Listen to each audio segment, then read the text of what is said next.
Good morning, good afternoon, good evening, wherever you're listening to. Welcome back to the Kilted Kickoff with myself, Dan, and my co-host Murray. We've Woo. both had a long weekend at rugby, over at the Hive, over at Scotstoun, up and about. It's been a big weekend, some short results, lots going on. But before we get into the rugby, how are you doing, mate? I'm good. It's going to be a busy time for me now. Dad life. Easter holidays have just started, so it's full go. But we had a great weekend, like you've just mentioned, and lots of positives for a change. It should be all positive, this podcast.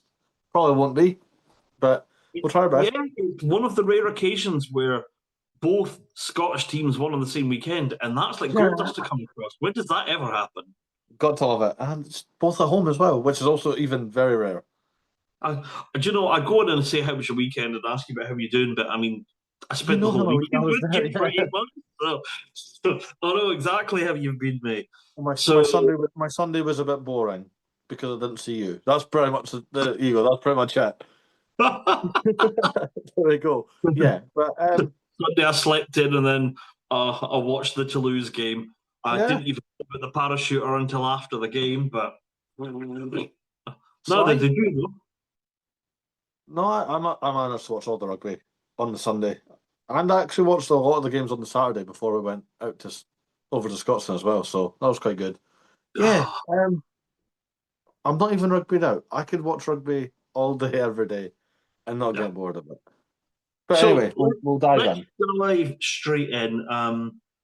So let's start off with how our weekend started off. We went over to the Hive to watch Edinburgh play the Bulls. Let's start No, there. What do you think of the not the game? Bill, not the Bulls. Not the Bulls, that's next week. The Spoiler Lions. though. Spoiler, we did win, and we're taking on the Bulls this weekend. It's all right, I'll fix it. Yes, we we did face the Lions. Yeah. It was So, good. is that Well, it? no, I thought you were going to bounce back there. No, it was good. They fronted up physically. We dominated them. I know that they got two tries, but we were all over them. Yeah. It's, I'm just bringing up the all the stats in front of me here. Um, Edinburgh weren't as clinical as I would like, but it was a great win. It was a dominant performance. I don't think Lions were ever in it at any point of the game, really, No, if we're being honest. no. I Um, mean, the 50th man, the new deal, Wes Houston scored just over a minute into the game, right in front of yeah, us, and that was a great try. And we really need to praise Wes Houston. I know we talk about him like on the phone and in Messenger and all that, but this man has hmm played every minute of every game for Edinburgh this year, and it doesn't look like he's slowing down anytime soon. nope. He was incredible, and I think he deserved more than what he got. He came close a couple of times. Am I misremembering, or did he even try ruled off at one stage in the second half? I don't think he had it ruled off, but I mean, there was a few chances out there that went missing. I mean, how many times did we were thinking Darcy Graham got over? How many times did we see Ben Velcott add to his one? He got a good try as well. It was very quick. He is so Snappy. good. I love Ben Vellicott. He was incredible. Matt Curry was awesome. James Lang does not get talked about enough. He was incredible. And you know what? We'll dive into it a bit more, but I can see James Lang possibly going on the summer tour. Genuinely. No, no, I don't even think that's a controversial statement. He deserves it. He's been on great form, and he's a player that doesn't get talked about enough. I just think he needs one big profile break, right? Where if he gets one international game where he scores a try or something, or he scores a winning try in a URC knockout. Um, James Lang all season has been fantastic. Yeah, it's been great seeing him back. He just controls the game so well. He's not the biggest lad, but he is very physical for his size, and it's great to see. He's got a decent kicking game about him as well, and he's just a good bloke. Have you ever seen James Lang just kicking about after the game or that? He chats to everyone. He's one of Carter's favourites because he liked Carter's jacket that game because it's Mhm. Marvel and comic book. So yeah, great. And he's just, yeah, he's generally just a nice guy. It's a I shame he's mean, known more for that one time he went viral, after was it Salt Bay Camp? yeah, And he did that dance, and you had yeah, basically every American woman be like, that's it, I'm moving to Edinburgh. moving to Edinburgh. Yeah, oh yeah, that broke the internet. That's like Edinburgh's most viewed video ever, ever. That's Jen's favourite player for Edinburgh is Lang. Wonder why? Yeah, Absolutely loves Lang. Um, but yeah, no, it was a good game. Goosen getting his try right at the beginning on his 50th cap, a great way to start it. Velicott. Jamie Ritchie had a good try as well. He seems to. I'm not sure if it's just timing that he's recreated a bit of form, mm. or is it the fact that he's no longer the Scotland captain, so he doesn't have that pressure to constantly perform, Hmm. and the fact that he knows that he's already off to Perpignan next year. That it's like if you work a job and you've already handed in your notice, and that last 4 weeks, you're like, mate, what are you going to do? Fire me? I'm going to do what I Yeah, want. I feel like that's the era that Jamie Ritchie's in. It's like, mate, I'm going to do what I want. good point. I mean, he was everywhere. Got some Hmm. good turnover.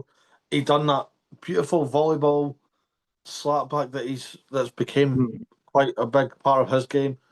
There is one player I want to praise, and it's long term thinking. It is the future. Freddie Douglas. Again, we have praised Freddie Douglas every chance we've had since the Yep. autumn.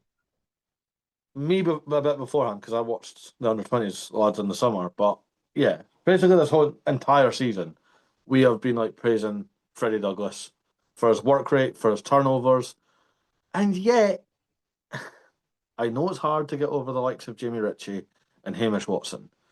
But I'm sorry, if you can go starting at six, Freddie Douglas starting at seven, Hamish Watson, that's almost like a father-son duo, and Mm. they're both fantastic.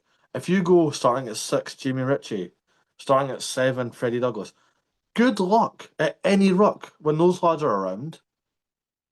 Look, I'm okay to go hard on this since we're already blacklisted by Scottish Rugby League. So Or it, no, I don't think we are, but anyway.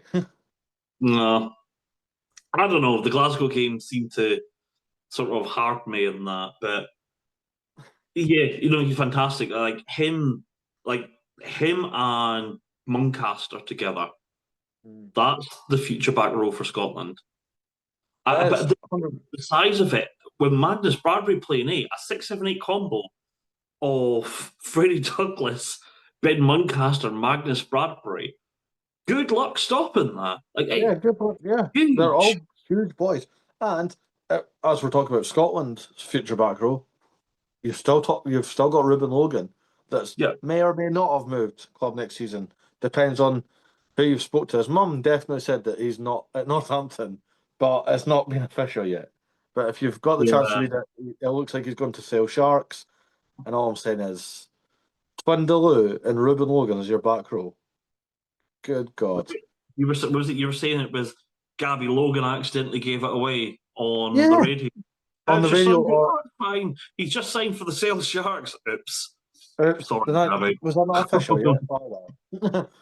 But yeah, Freddie Douglas is incredible. And the bit that annoys me, and people might agree with me, they might not agree with me. It's just my opinion, and this is generally how I feel. Henry Pollock, who has been absolutely sensational all season for Northampton Saints, was great on his England debut, and he's just getting better and better, and is now in the discussion for potential Lions bolter. Mm-hmm. If we used Freddie Douglas properly, he'd be in that same conversation. And Yep. I'm not saying that for clicks. He is genuinely that good.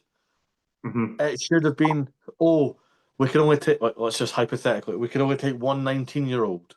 Is it going to be Henry Pollock or Freddie Douglas? Well, that should have been the whole, oh, who's gonna be the youngster? It is going to be Henry Pollock this year because Freddie's just not had a He's just chance. not well, unless Edinburgh go and win the Challenge Cup or the URC, and Everett seems to have a change of heart and doesn't hit the panic button every 2 seconds, and actually allows Freddie Douglas to play all the way through. It's Pollock, and you know what? I'd love to see them go head to head. I would, Um, it'd be great. I mean, just thinking, again, speaking of it would be Lions, obviously, because both are capped by separate countries. That could be two of your back row for 2029. I had to think about that. I had to do the math in my head there Henry quickly. Pollock and Billy Douglas. Yeah. Again, good luck stopping that. Yeah. Could be dangerous. But anyway, we're thinking way ahead. I just think Freddie Douglas should be getting a lot more game time because he's too good to sit on the bench. Mm-hmm. Yes, Hamish Watson's fantastic. We all know that Hamish Watson wears his heart on his sleeve, puts in the graft. Jamie Ritchie is an absolute dog at the breakdown as well. Mm-hmm. You don't need to start them all the time. Well, see, where do you sit with this? Because Hamish Watson starts a lot, and I love Hamish, and maybe unfairly put out the Scotland team for a while, right? Before he was done. Because he was a Lion, and He he was one was. of Scotland's best players, Pinball Watson. And I'm just thinking this because Edinburgh have been linked with Chris Harris, where, Have we? yeah, I know Glasgow were linked. I didn't know Edinburgh were linked. I thought it was Edinburgh that was linked. Have I got this completely No. wrong? Oh, you've gave me false hope there. No, Glasgow was linked. Oh, Okay. All right, mm. my point goes out the window. I was going to say if you go back to if you had Chris Harris and Hamish Watson playing for Edinburgh, I was like, how would you feel? But I got that one You wrong. suck. Whoops. You actually suck. Who does that? That is. I got really excited there for a second. I was like, "Oh, do you know something I don't know?" No, you. Oh no. Well, for Oh. those of you that are listening, yeah, Chris Harris has been linked with Glasgow Warriors. I've had a bit of a brain fart and thought he'd been linked to Edinburgh. So there we go. Oh, Moving on from the game, second half, Gilchrist gets sent off early doors. Lions get a try back, and it gets I a just bit nervy for a little bit until Ali Price comes on and gets his try. know the bit that I loved about that try that Ali Price scored. It But genuinely felt like Ali Price, the British and Irish line, the one that's got over 50 caps for Scotland. mhm. That Ali Price, the one we all love, the smiling assassin, not the one people have not been fond of this season.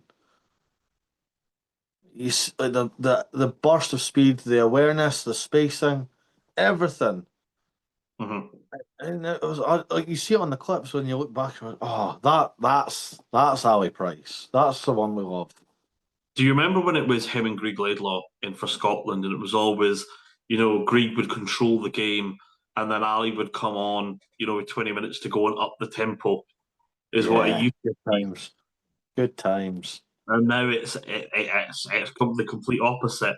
Although I think there is a bit. I think Ali Price has the bit between his teeth a little bit because he's been moved from Glasgow that he played for years and years over to Edinburgh, and even though he might not say it, there must be a little bit of him that feels some sort of point, not resentment, but point to prove Oh the yeah, fact that 100%. he left the Glasgow Warriors, and the season after he left, they became the champions. There Yeah, must be a little part of it that was like, I wish I was there one season longer. And then he's moved to Edinburgh, been given the number one chance, and then the second he was off for a couple of weeks. Ben Vellacott's come and taken his place at Edinburgh now, and he's thinking, no, I've got a point to prove here. I was, the British and Irish, I was the test line for yeah. the Lions. I'm not giving that up. I'm not going down without a fight. So, Kind of want that though. I would love to see in every position, not just for Edinburgh, but for Glasgow, for Scotland, for Exeter Chiefs, just for example. I would love any player in training or in the warm ups or whatever to be like, no, this is mine. yeah. I'm gonna show my worth. I'm gonna prove everyone wrong. And So yeah, I'm going to ask you to stop for a minute, right? And I want you to take your Edinburgh hat off, right? And I want you to think independently. If you're Ali Price here, and let's just say the rumours to go to Montpellier are true, do you stay in Scotland uh-huh. and where you can be managed and you try fight for your space and try to get back into the Scotland team that way. Keep in mind all the politics you think in Scottish rugby, especially over at Edinburgh, or do you go, do you know what? It's going to be same old, same old. If I stay here, I need to try reinvent myself and go I elsewhere. I do think it would benefit Ali Price to leave Edinburgh. Okay. True. Is As Montpellier the much right as I place like, for him? I think Edinburgh's fine for him, but I think, like you said, he's playing with like, no, I am this player. You just know who I am. To do Hmm. that, you can't be in the shadow. So for that, go to Montpellier. I don't even know who the starting nine for Montpellier is, to be honest. No. Well, Stuart Hogg plays, well, Voldemort plays Ah! 10 for Montpellier, so that'd be your halfback combo, Ali Price and Voldemort. I mean, it worked against Italy in the COVID Six Nations. Just saying, it did. Yeah, I'll get on to him. What was it? Was it Hogg on social media that ruled himself out of contention for the Lions? I'll get on I to did that later. not know about that. No, no, no. So, yeah, 'cause he's reactivated his Instagram recently. Oh, Um, well. yeah, I saw it pop up the other day, but like I've thought, you being sort of like Chiefs fan, like I think that him to go to a place where he can take complete dominance, I don't think Chiefs would be a bad move for Price. Oh no, Ali Price takes. Obviously, I'd take that. We have just got we have just signed a nine though, and he is a bit younger, Stephen Varney. So that was which is a Yeah, great signing for Chief yeah, style. But yeah, if they were to go, oh look, we've got an Ali Price just for the season. Okay, cool. yeah. Wouldn't hurt. Montpellier wouldn't be a bad shout. I don't think. I don't I even think think going to what do we call it? Going over with Jamie Ritchie to Perpignan, I don't even think would be a bad shout. no, it wouldn't hurt. I think basically what we're saying is Ali Price to go to a different team and just be like, right, here we go. I'm starting. I'm doing it. I'm getting my way back into that Scotland team. And then Mhm. if it works in Montpellier, regardless of what you think of the team or his teammates, if he's playing class and come the autumn he's in the Scotland team, you can't knock that. Do you know what? To get back to the Scotland team, if he was to stay in the URC, and a lot of people are going to really hate me for saying this, tell you what, URC team, I think could be a great move for Ali Price. I think. Um, One, he could get in, but he'd have to fight hard to be the starting nine. But because of the coaching setup and where he'd be going and the history of it, I think that Munster would be a really no. good destination for him. He won't start over Craig Casey. It would just be you're actually making it more difficult if he was to go to a different But no, URC well, that's team. the thing, because if he's got that, he's going to look. I was the starting line. If he goes in and tries to usurp Casey, new coaching setup going in, the history between Munster and Glasgow, like if he went over there, look, I'm just spitballing places Yeah, for him, yeah, right? yeah. Like Montpellier's where he's been linked with. Who there's probably not a chance in hell he's going to Munster, but if I was going to say if he was going to stay in the URC and you to mix a place where he's got a semi-realistic place of actually starting a high enough profile team, good coaching setup, good rugby pedigree, I actually think Munster would be a really good move for Ali Price. Be a good move for Munster as well, because Ali Price is Yeah, quality. yeah, fair. Yeah. I mean, I don't hate it. I just don't. I genuinely just don't see that happening. I do think France is the way to go. One more thing I want to talk about on Edinburgh, and it is a bit of a sour note, but I mean, we were I have there. We've one seen it. more topic on Edinburgh as well, but I think we might have the same one. What do you want to talk Right. about? So Darcy Graham was electric. He set up with Hussen's try. He nearly scored one himself. He carved up that defence for the Lions. Like that kick into touch where Darcy just Mm. went, I've kept the ball and I'm just gonna go for it and darted down A that good one line round the outside. and no one got a hold of him. That's great. He is genuinely pushing to be a Lion this year. Yeah. My only issue is, and again, this is not Darcy Graham's fault. This was a management issue.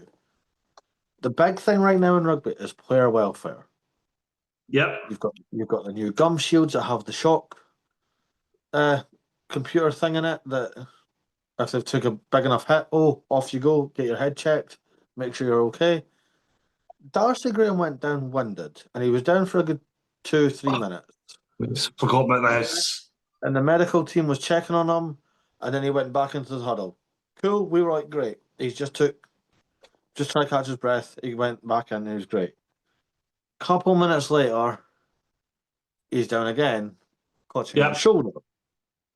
And as for me and you and my dad, because he was there as well, and actually just the folk around us were just like, take him off. We've got the win. Lions weren't going to do anything at that time when Darcy went down holding his shoulder. Take him off and give Jack Brown his debut, but that's a separate story.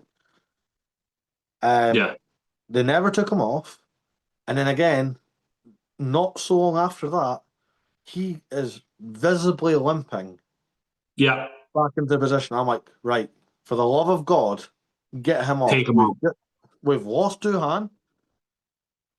And Darcy Graham's limping about the place and he's holding his shoulder at the same time. So Darcy Graham was nursing 2 injuries.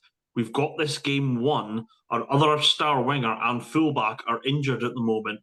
For the love of God, take it. And we've also got a young lad that's on the bench chomping at the bit to get his debut. It's just take him off.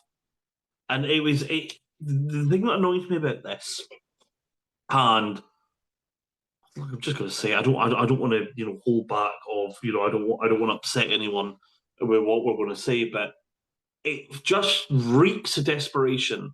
Not from the Edinburgh players, because also they're doing their best. I'm talking about the management, specifically the management. Like didn't have to play, man. He got injured. Darcy Graham is limping about and holding his shoulder, and if you remember, he had his leg strapped up as well. So he's clearly had someone put tape on it. Not 100%, and we've got a young lad chomping at the bit to get on in a game that's already won on a team that, frankly, Edinburgh are better than, and just to risk that for him, from Sean Everett, it just reeks of desperation. It does. It absolutely does. And I'm not blaming Darcy Graham. Every player wants to stay on the field. None of them want to come off. But again, and it's for their own safety, that's not their decision. Yeah. That is a doctor being like, this has happened, and then the coach will be like, bring him off or keep him on. We're playing the Bulls on Saturday, who, without being disrespectful to the Lions, the Bulls are a tougher team than the Lions. A lot more physical. A lot more physical. A lot more grit about them. They're probably going to put out a stronger team because it's the quarterfinals. Mm-hmm. And you've got Philly that's not back yet. We've got Houston, who must be running on fumes at the moment.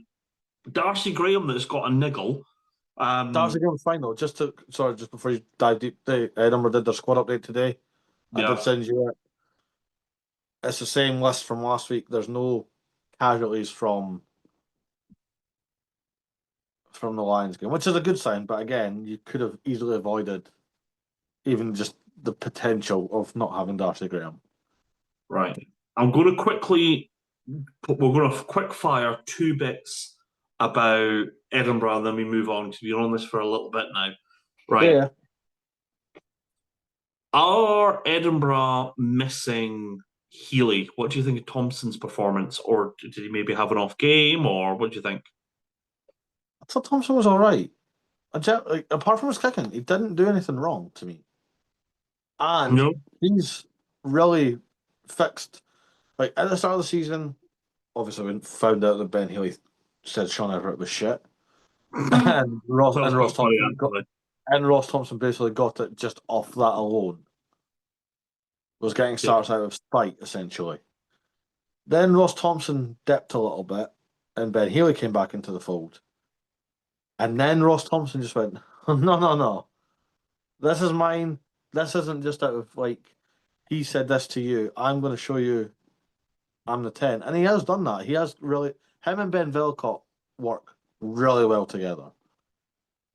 Hmm. And I honestly don't think Edinburgh need Ben Healy. It wouldn't hurt to have him off the bench in the likes of a quarter final or like a big URC game. But So would you be disappointed if with what's the face, Tom Jordan leaving Glasgow next season, would you be mm, disappointed to see Glasgow go over, sorry, Healy go over to Glasgow to fill Tom Jordan's space?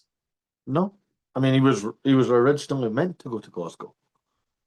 I know Glasgow after him for years, and then he ended up going over to Edinburgh. He signed a new deal with Munster, so Glasgow's just kind of went, oh, okay. And Townsend was persistent that he wanted Healy. I mean, it's aged like milk. It is now, in fact, cheese. Still Well, game ready for you. I don't know. I think Healy, because when Healy first came over, he was an exceptional player and he had a He bright was. future. Munster fans thought very brightly with him. I have a feeling that he's playing on a system that's letting him as a player down. And I think a lot of the Edinburgh players are on that boat. I wouldn't be Probably. surprised if he goes over to Glasgow and explodes and just, I mean, in the best way possible, shows what he's really about. He's given the freedom to play. It really wouldn't surprise me. Yeah, but then you've also got Adam Hastings in front of him. And that's actually a tough, again, nothing against Ross Thompson. Adam Hastings is a tougher task to get over. Yeah, but the way that Franco, if you will, he's not going to be there next season. Let's be honest. I'll get onto that later about Franco Smith. But the way that Glasgow currently do their squad, they only ever go about 75% strength. So Healy would get at minimum, 20, 30 minutes per game to show, Mhm. his Yeah, worth. no, He's I get what you're 120 saying games a there. season as well. I think he'd get more time at Glasgow than he would at Edinburgh just because Glasgow are much better at rotating their squad and keeping them on the up. Maybe just don't call the head coach shit. I mean, I can. I don't. He's not my boss, so I can. And lastly, and this is the last bit, then we'll finish off at Edinburgh. Where do you stand with Philly? Oh, this one I know hurts, man. I I confronted really it. don't. I don't He, know anymore mhm. because when he had the back injury, I said it on here. You just can go back and watch it. I genuinely had fears that he was going to retire. I'm pretty sure you said Tom English even came out with that after I did. I don't remember, but Anyway, yeah, um, and there was that big fear, and he came back and he played one half. And again, I understand why because he was out for so long. They just wanted to see where he was, and that hamstring has went twang, and it's now got to the point. If you read the Edinburgh squad updates, which I love, Glasgow really need to do that. Please help us out here. It would be really useful just to give us squad updates ahead of each game. Anyway, Edinburgh's very good at that, and right now it is Emiliano Buffelli hamstring week to week, so they're essentially playing it by ear. mhm. I'm sure Sean Everett got asked about Buffelli's contract, and He did. they were wanting to renew it, but then Everett did that whole, oh well, he knows our situation. And he What's knows up? where he stands. Yeah, Yeah, what does that mean? it's weird, right? Because before Buffelli got injured, he was undoubtedly a World 15 player. Like before the injury, Yeah, cast your yeah. mind back, was it 2.5 seasons ago? He would have been your starting fullback in a World 15. I know people might laugh at it now, but cast your mind back 2.5 years ago when he Yeah, was on top of his 2023 game. 2023 World Cup, the summer tour, the autumn test when Yeah, he scored that great he try against was England. single-handedly carrying not Australia, Argentina for a while. And he was doing really, really well. And it's a funny one because tactics and the style of rugby evolves. If you're in it, all the time, it's like boiling a frog. You don't notice the temperature of the water changing. But if you get out of that water for 2 years and then go back in, it's rather got really hot or really cold. Yeah. It's You've no idea if Buffelli's going to be as good of a player as he used to be, and I really hope he is. But at the same time, Buffelli will be one of Edinburgh's, if not Edinburgh's, highest paid player. At what I point, where do you go? Look, we've been paying your contract for 2 years now, and you've played one game. Look, I'm not calling for that at all. I'm just, a lot of fans No, will I be know, I thinking know. that. The press are already asking that. I'm not trying to put any undue spin on it because, I'd hate to be out, out of work sick for someone to come to me and go, "Oh yeah, you've not worked in 4 weeks, Dan. How about you find a new job?" Right? I'd hate that to be on anyone. But at what point, if that question's been asked openly in the media, do you Hmm. go? Do you write off this season and go, do you know what? I Just would. I so would. you write off this season, go like you're not going to play the playoffs. Spend the whole time, the rest of the season, getting yourself back fit again. You'll start again at the start of next season, and we'll give you a 1 year extension. We'll go I'm from not there. even being funny. Do you know what might help? And this might sound ludicrous to say. Get them to run out for like Harriet's or George Watson's or something like that. A's, just dead my A's. Or the Edinburghs, that works as well. But get him to go at a level below where he's used to playing, just to kind of get that confidence about him, get that feel of the game back. I mean, those A Kirkcaldy games, versus Power Five. That's where Bafilli's going. but maybe not that far down. But you know what I mean. Yeah, Get I him know to you play mean. I know for. you mean. Give him. Speak to one of the Super Six clubs that they're all affiliated with. Speak to one of the Premiership teams and be like, look, he's been knackered for a while, and I'm pretty sure Heriots or Watsonians or Barramura or whoever wouldn't say no to Emiliano Buffelli rocking No, up not no. and playing even 50 minutes for them. I don't know. I would like to think Edinburgh would probably just be like, look, write this season off, see how we are, and you'll have till Christmas, not even the full season. You have till Christmas to really chap on. Yeah, look, it's rather that you sort of the aim is we're not going to play you now, but we know how good you are. We want you back for the playoffs, Mhm. or it's we're giving you one more season, but that's it. You've got between now and the start of next season to get yourself in check. But look, with Edinburgh, we'll leave it there. We've gone on about them Yeah, for well, a long time. We were also at Scotstoun, but just before we get into Glasgow, there's three individual players who don't play in Scotland that I want to chat about.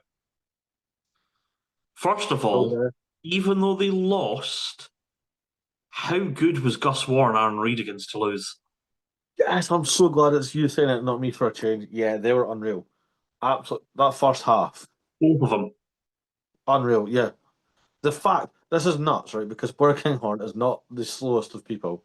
He had pretty much a clear, straight sprint, might I add, to get a try, and Aaron Reid came at an Aaron angle. Reid had 30 metres on him, though, to be fair. No, he didn't. No, he didn't. Aaron Reid had to track back from the opposite wing and cut across, and he still beat Kinghorn to the ball. I'm just sitting like, oh my God. Uh, that Gus was probably Warren. Scotsman versus Scotstoun. Uh, I remember that was put up on the thing, but I thought the Kinghorn had a lot more ground to cover than Reid. That's the way it looked to my eye, No, anyway. I remember. I think I remember it being Reed had to. Reed was on the opposite wing as well, and the way the angle looked like, Kinghorn just had to run straight, whereas Reed had to come back on the angle and then outrun Bor Kinghorn, who's also 6'5", so doesn't take as much strides.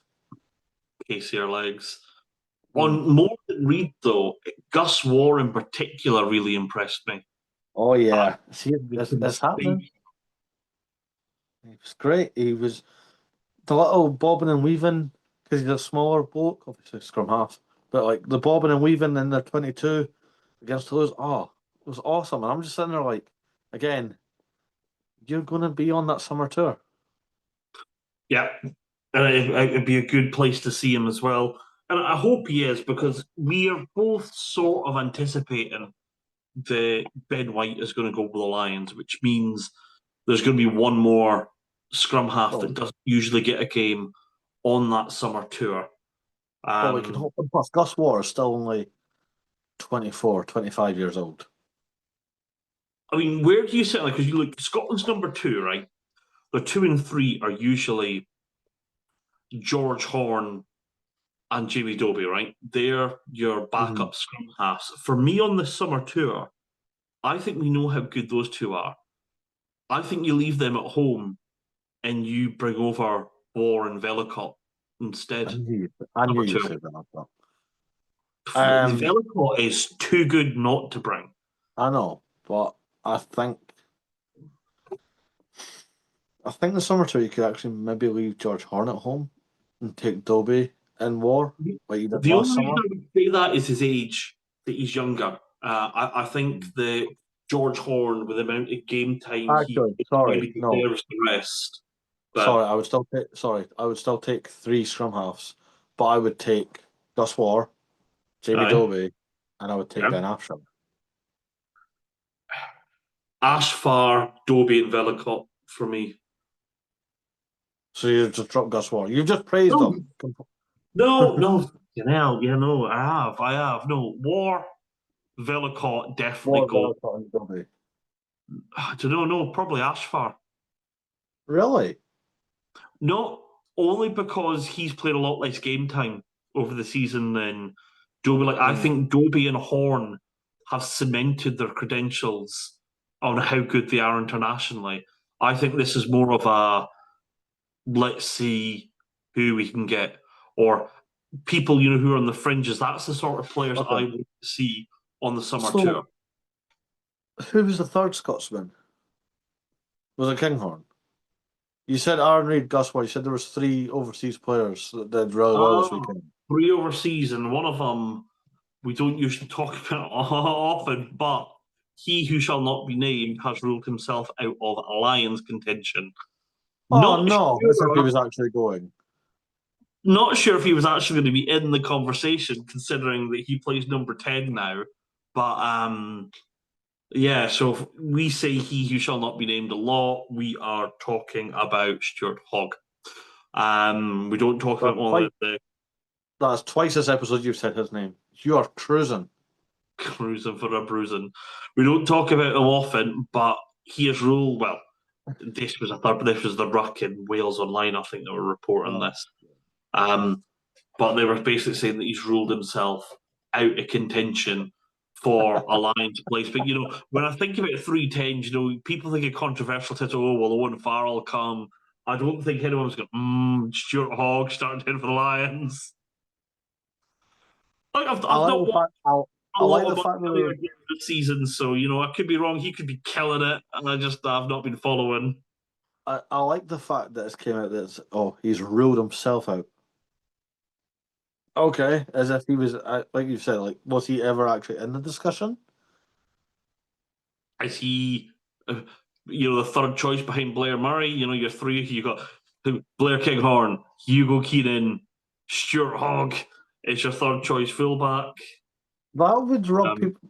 That would rub me more up the wrong way than Owen Farrell going to. Genuinely. What, Hogg? Oh yeah. Yeah. Yeah. That was the other one. I'm just saying, if you go like Finn Russell, Finn Smith, Prendergast, Aki, Jones, Kinghorn, Van der Merwe, Graham, Hansen, Lowe, Hogg, you'd be like, sorry? Yeah, no, don't do it. Andy Farrell, if you're listening, don't do it. Don't even think about it. You're probably not. I don't want to disappoint you, but something tells me that Andy Farrell doesn't listen to the Kill to Kickoff. I knew it was too good to be true. Anyway, Glasgow Warriors. Wait, was that genuinely the player you were on about? Yeah, that was genuinely the player. Okay, well, Kinghorn had a good game, as expected. Yeah. Josh Bayless got on the score sheet as well for Bath in their round of 16 game.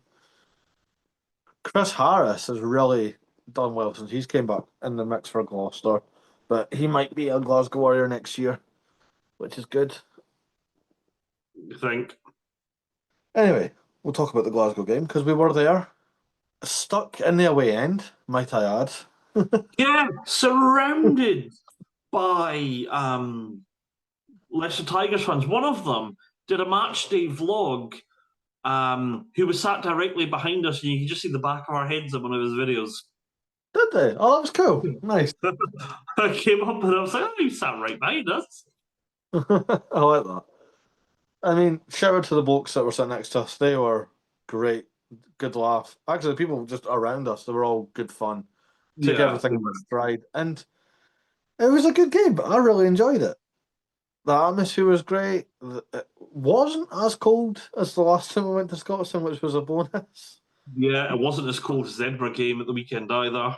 No, that wind turned real bad at the Yeah, Hive. the hive got real cold real quick. But yeah, it was a good game. It was bouncing. Um, the queues for a beer were astronomical though. Oh no. Scots, there was twice I went out. I went out at half time to grab Yeah. a drink, and I luckily where it was, the bar was in the corner, so I could see Mm. the pitch and I could see the big screen, so I could still watch the Okay. game while I was waiting. But like, oh, 20, I think it took 20 minutes to grab a drink Oh at yeah, you Scots. were gone. I I was know the making a one joke thing, with the boy next door, next to me. That I was like, he's just not even here anymore. He's went home. He took you that long. one thing about I noticed some of the Tigers fans said when they came to Scotstoun, they were quite disappointed with the facilities. So maybe that's something Glasgow might want to look into. Like only mainly going to Glasgow and Edinburgh games, I've never really thought about it, but you know, having the facilities at Tigers to go to Glasgow, a lot of them felt it was a bit of a letdown. But the quality on the park was not. No, it was not. The That was a hell of a game. Very physical. The amount of it times me was, and you sat like clutching up, like oh, like some of the. I mean, my boy Kyle, our boy now. You met him at the weekend. Kyle Rowe took a hell of a hit from Solomon Kata. Of all the players on the pitch, he's one you don't want to get hit by. oh, Adam Hastings did him dirty at one point. It looked like he was going to get smashed. He pops it off to Stein at the minute, and Stein just Bang. flattened. Oh, Another shout out to my guy, my Toko, big nons, Sione Vailanu on the double. yeah, He is unreal since he came back from injury. yeah. Like looking at him, you would not think he had a 15-month layoff. Nope, you would not. Apart from some of the things he was asking over the ref mic, if I didn't pick them up until I've seen I that. I saw the heard of it. replay. The rules have changed in the last 15 months. Yeah, it's like, can we just Francis restart? yeah, I need to draw them back into him. You can't do you can't do that. No, Um, I mean there is a bit of controversy from the game that we did not pick up on at the start, but well, okay, fine. We'll go into this now before I go through a game run through. So there's a clip that's been going around for a while. Not a while. It's been going around a lot, and there's controversial games in Six Nations games I've seen pushed less. Like this has been pushed by every rugby outlet going about Heckle Venter giving Dan Cole an eye gouge. Now, in the video, we got tagged in it, you know, first thing in Thank the you for morning tagging us on that, by the after way. the Yeah. game. Yeah, I forgot your name, but yeah, someone did tag us in it. And at first glance, I didn't know what I was looking at. Second glance, it sort of looks like you see a little hand going like that, and you're like, okay, maybe it is an eye gouge. But then you can see Dan Cole's lying on him. He's got him in a headlock like that, leaning down on his neck, and Heckle Venter is pushing her away. Now, his hand does make up eye contact. I was going to Now, say it's, it does get the eye, and it does get it quite yeah, good. it's quite hard to see if he meant it because at this point, he's in a headlock, someone's on his neck, but Heckle Venter's face is pushed down into the dirt, face down. So I don't know how you prove intent there. So you've But got no, he's in but a headlock, face down, pushed into the dirt. How do you know that Heckle Venter knew he was gouging his eyes out, or was he just pushing hmm. away with his hand? Thing is, right, and I just want to clarify because I've had some stick online for it. I do not condone eye gouging. Not Mhm. now, not ever. And it's mental that I have to sit here and clarify that because I've had people comment today like, "Oh, so you're actually defending an eye gouge?" I'm like, I'm not defending it, but like you're taking it out of context. You're just saying that the way they've said it online is Henko Venter just went straight up to Dan Coles, bang, right in the eyes. When that's not the case.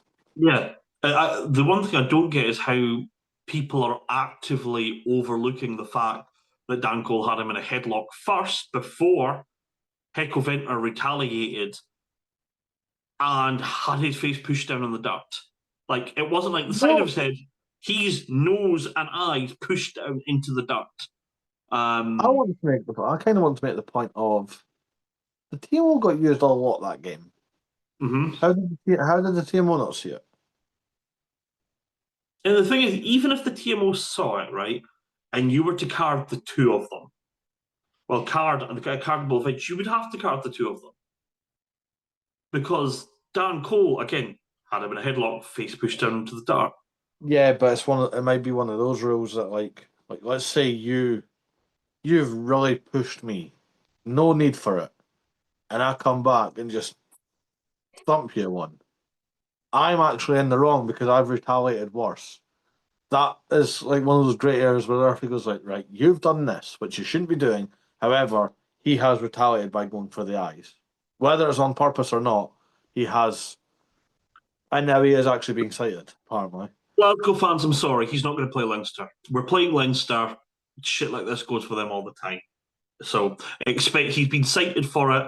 I expect him to miss the Leinster game, even though at the time, if the TMO brought that back, that would be a penalty at most. But we are playing Leinster, so you know, Leinster, who never have the refs on their side, get those opportunities all the time. Never has a referee on their side. I'm being What? sarcastic. I was going to say, I was like, what planet are we on here? Yeah, Leinster, who never have the referee on their side. For people who are listening on audio, I was doing air quotation marks there. Dan's kind of at war with the Leinster fans. I'm not at war with the Leinster fans, but they've got the funding of an entire nation, or sorry, 90% of an entire nation. Uh, yeah, 90% of an entire nation get every referee decision going on and off the park, and they then have the audacity to moan about how they're hard done by. It's it's spoiled kid syndrome. So yeah, I'm not expecting Heckle Venter to play. But other than that, going on to the game, Glasgow concede early. Was it Cracknell scored the first try off the Yes. Oh, the Cracknell ball guy. very early. Van Portfleet gets sent off, and then Heckle Venter, you know, I saw someone was saying that he could be up for Warrior of the season. Yeah, I've seen that a few times as well, and you know what? I wouldn't hate it. He's been a workhorse. He is going to be a big loss for them. You don't think about it until you see the effort this guy was putting in. Like he's not a spring chicken. He is an old workhorse, but he He puts is. in the shift. 80 minutes, two tries, player of the match. Probably could have went either way between him and Villana, if we're being honest, because Sione was great. Um, Xander Fagerson / Nathan Macbeth with a little bit of shithousery with the shirt up and over the head and then got Oh, a that was quite turnover off funny. it. It was so funny. George Yeah. Horn getting another try, really making that record his own in quick succession. Hastings rediscovering some old form as well. I Yeah, thought he was Hastings was again. great. Yeah, he Kyle was Rowe, great but last week as well. we already mentioned Kyle Rowe, but 167 meters made against Leicester Tigers. Mm-hmm. What the hell? Yeah. And we had a good chat with Kyle after the game actually. Mm-hmm. Telling He us that Franco always has a plan. he did, yeah. He assured us that Franco always has a plan and that they're not going to be drinking till the Zebra game. That's only a little joke, by the way. Yeah.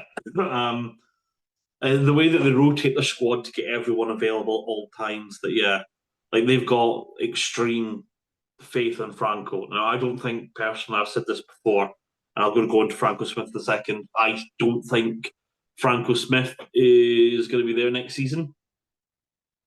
I mean, he's been linked with the Scotland job, he's been linked with the Wales job. He was asked after the game if he had any discussions with Leicester Tigers about becoming their head coach, and instead of just saying no, he just laughed and said, "I'm going to decline to comment on that." So, they've also been in touch.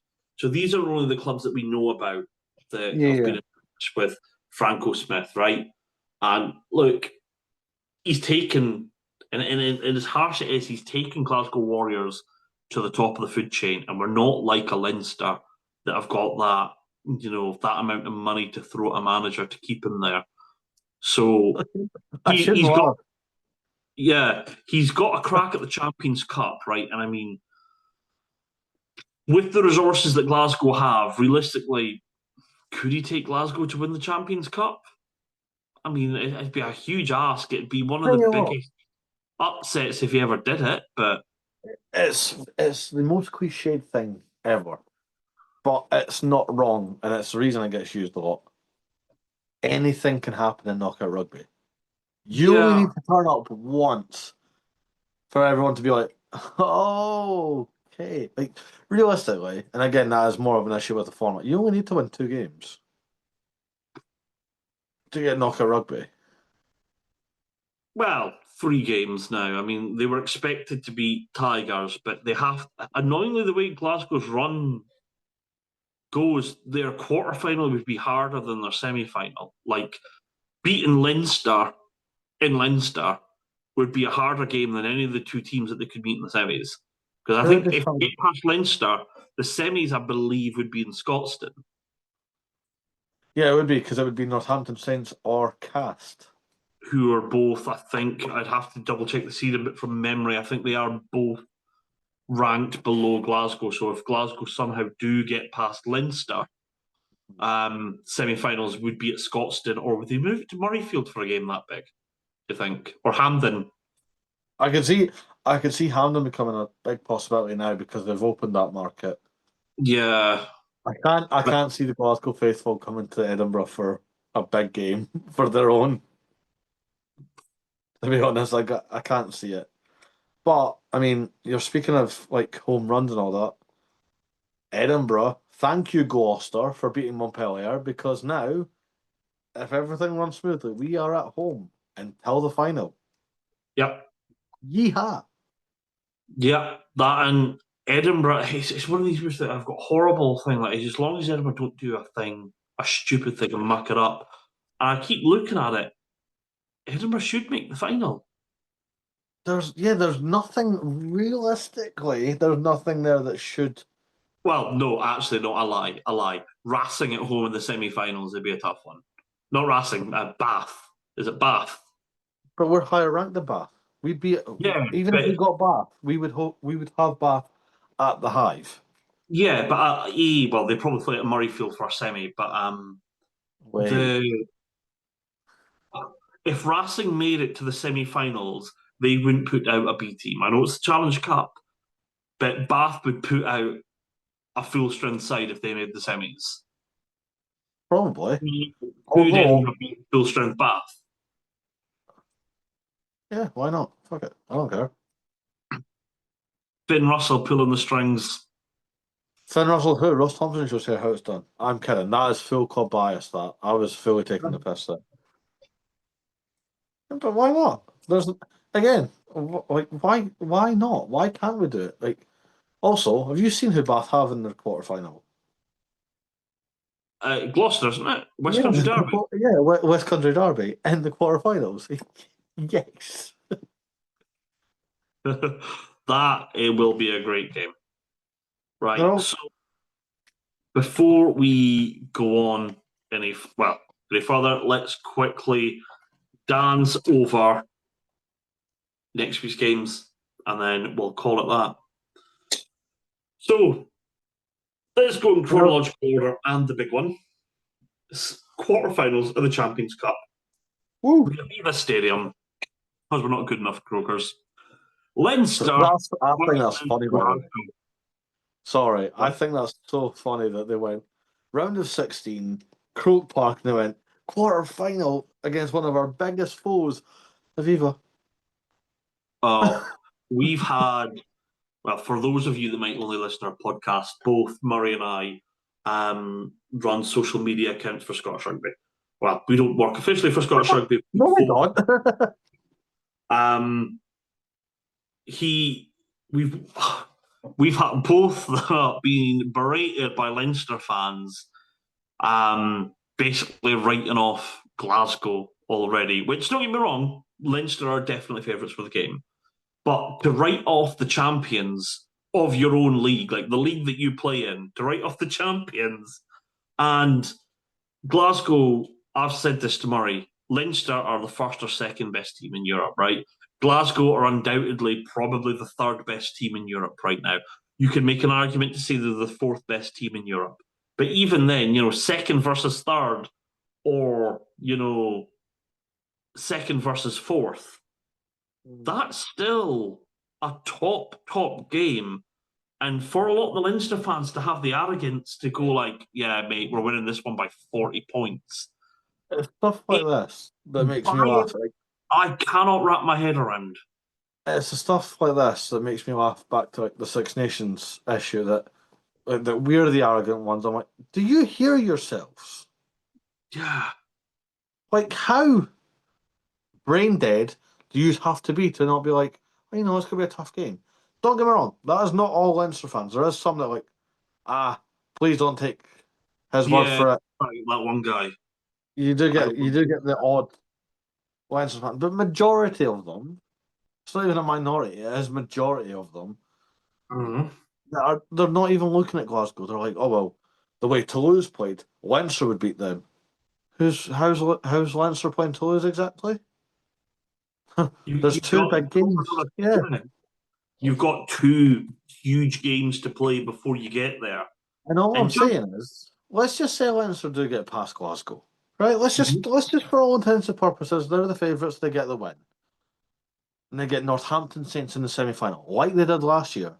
Do you know how close Saints were to winning it last year? It's a huge game. It's a huge game. Do you not think a 19-year-old Henry Pollock's going to be chomping at the bit to get right in our Hayes Nyman's face and be like, come on then, you big biltong eating fuck? We're playing a Glasgow squad that's got, a starting 15 mainly made up of internationals of tier one nations. They're the current champions of the league that we play in. I was like, they're a sort of like B team. The Leinster fans show Glasgow less respect than Glasgow would show a mid-table team in the URC. It's just stuff like that like Leinster against their other counterparts from Ireland are feral with it. Like I had, again, this isn't even related. It's just because you mentioned Leinster. I had Leinster and Munster fans arguing. I'm like, what are you arguing about? You're both in the quarter final. This is stupid. Like this is actually so petty and pathetic and sad. Like, yous are both in quarterfinals, which is a massive thing for Irish rugby. You've then got Connacht that are also in the last 8, granted in the Challenge Cup, but still, hell of an achievement. 3/4 of the Irish teams are still in Europe. Yeah, but they're all arguing with each other. Yeah.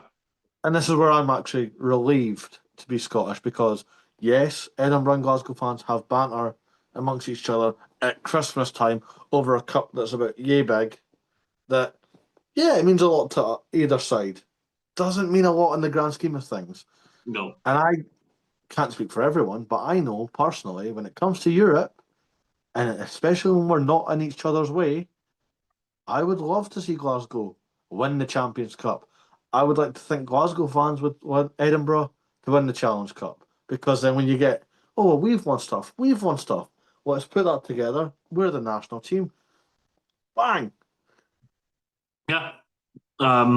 So, I mean, just out of the arrogance and alone, I would love it if Glasgow dumped Leinster at the Champions Cup. I would absolutely love it. Oh yeah, I mean I think even Tigers fans were even after the game. Tigers fans like, cool, well done lads, go and beat Leinster, please. Like they were begging us to do it. it's also, I think going into international rugby, Ireland has been one of their hoodoos for years. I think, you know, a lot of the Scotland team playing for Glasgow going over to the Aviva and dumping Leinster out the Champions Cup would go a big way into breaking that Scotland Ireland hoodoo as well. So good. It'd be so good. It's a must. It needs to happen. Anyway, yeah. Glasgow to win. My power rankings has Leinster winning that game by about 12, but could Glasgow do it? Absolutely, they're good enough under Franco Smith. Could they do it under Franco? I believe anything's possible. The man's a genius. So I absolutely believe he went and won the Champions Cup in the hardest way possible. Knocked out the champions one 2 years ago in Stormers in their opening game. Went over to Munster, the home of the champions, beat them in their own backyard, and then went over to Loftus to lift the URC after being 13-0 down. Can Glasgow beat Munster? Are they the favourites? No. Can they beat them? Absolutely. Yeah, I've got Um, Glasgow by like 3. I don't even care. 150. Anywhere in between. I don't care. Glasgow for the win. Glasgow by 8. Glasgow by 8. I'll say by Glasgow 3. by 8. I will stick with my by 3. But But, for a very rare one, Saturday afternoon, yeah. half 12 kickoff at the Hive. Edinburgh versus the Bulls. Go on, lads. And Van den Berber is going to be playing, just not the one we want to see. Yeah, it's going to be Acker, not For those of you that might not know, he's actually Duhan's brother. Plays Yeah, hooker I for mean, Liverpool. I mean, speaking of brothers, Schumann played his brother at the weekend. Juan Yeah, Schumann that came off the bench for the Lions, yeah. Both loose heads. Don't know how that worked growing up. Surely one would be a loose head, one would be a tight end, and you could scrum together or scrum against each other for all intents and purposes. But anyway, nope. what do I know? I mean, look at the Van der Mervels. One's a winger, one's a hooker. I'm not going to lie. The weird thing about South African sides in Europe is I don't expect them to still be in the competition by this point. Bulls seem to be the outlier. Because uh, Lions are out, Sharks are yeah, out, Stormers are out. Are they who with the yeah, Stormers? some are long gone. Yeah, they didn't even Long qualify. gone. Yeah, they They so didn't. They didn't even get to drop down. yeah. They did poor. Um, the weird thing with the Bulls is, like, Jake White could not give a shit about this tournament. Makes it all the worse if we were to lose. Well, yeah, obviously, but like, he's. I'm not a big Jake White fan anyway. He's a dinosaur at this point. His Mm. methods are a bit out of touch. His logic with stuff, I'm like, what are you on about? But at Mm. least he speaks from the heart. And at least Sean, and can't say that about Sean Everett because he doesn't speak from the heart. This is a man that tried to say that the Dragons were clinical in the 22. No, they ain't. We we have to be on our Nine best points all game season. to beat them. We are playing the Lions, who lost 42-0. It just No. uh, I Yeah, know yeah, you can't yeah. be Oh, yeah, yeah. disrespectful, but Every game's a knockout. No, it's not. It's not. It is right now. and the harsh thing is about Edinburgh, let's be honest. Scottish rugby split the resources fairly evenly. I've said this before. On paper, I think Edinburgh have a stronger squad than Glasgow. So Edinburgh are going to be judged. The scale they're going to be judged against is how their rivals at the West Coast of Scotland do. So That's all. Yeah. yeah, you get the same funding as them. I'd argue that even though they perform far worse, I'd argue that Edinburgh have a stronger squad than Glasgow. Um, so they have to. And look, I said earlier on, I can't remember if we were on air at the time. I expect Edinburgh to make the finals of the Challenge Cup. I do. I look who they're playing. They've got home all the way to the final. They're playing Bulls in the quarters. Yeah, they play. Let's be Battle. fair, probably going to play Bath. That'd be their toughest game. I think if they get past the semis, what who's the hardest game they're going to get in the final for the other half? In reality, it would be Connacht. I mean, Connacht Ospreys. Cardiff, If Ospreys get it and it's in Wales, that is instantly ridiculously tough. I suppose. But there's no reason that Edinburgh can't be left in some silverware, some serious silverware, at the end of the season. Yep, absolutely. Edinburgh by 10.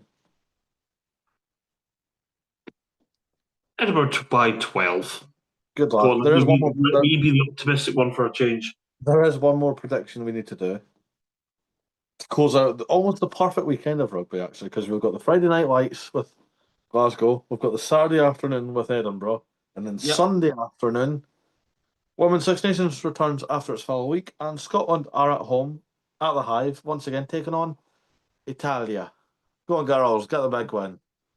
Scotland by 12 on that one for me. Scotland by 7. Oh, who's optimistic now? I think that the girls are probably good enough for third this season. Yeah, the Ireland game is going to be real interesting on Super Saturday because they smashed Italy in round 2. So yeah, that'll be good. Mainly because my phone's about to die. For this week, we're going to leave it there. That's it. Yeah, Come back next week. We'll be reviewing if both the Scottish teams win the semi-finals. We'll see where the Scottish women are, and then we'll preview the return to the URC. But thank you so much for listening, and we'll catch you again next week. Yeah, enjoy the rugby. See you later. Bye bye.